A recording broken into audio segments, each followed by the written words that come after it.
So recently, if you weren't aware already, I released a video about SuperHot. Again, Lego SuperHot for Brickfilm Day 2021.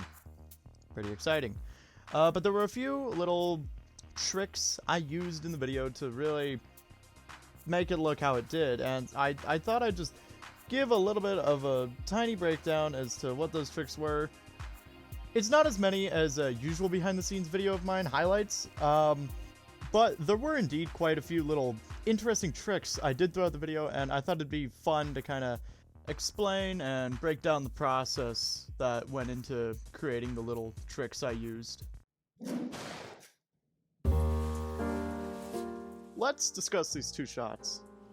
Now, if you didn't notice already, there's not really any studs for the figures to be suspended on in the video, because, well, the floor is wood, there's no studs. So usually I'm using clay, but what about these two shots?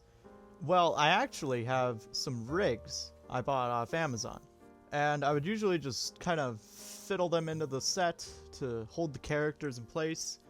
Usually clay is attached to the figure, and then the rig attaches to the clay to suspend them in air, and then I either punch in so we don't see the rig, or I completely mask it out.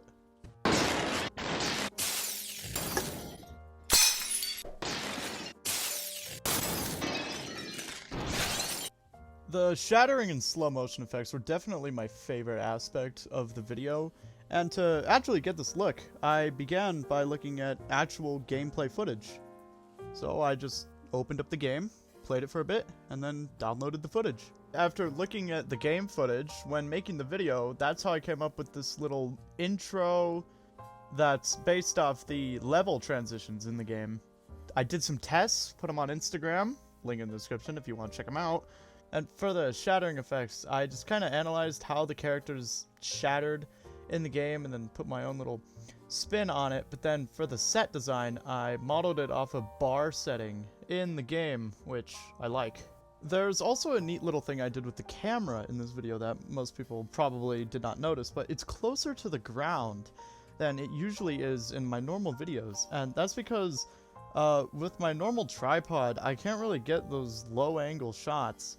And so I took a page out of my friend Max's Lego stop motion. You know, I took a page out of his book, and I built a little stand that I put my phone on. I flipped it upside down so the camera's closer to the floor.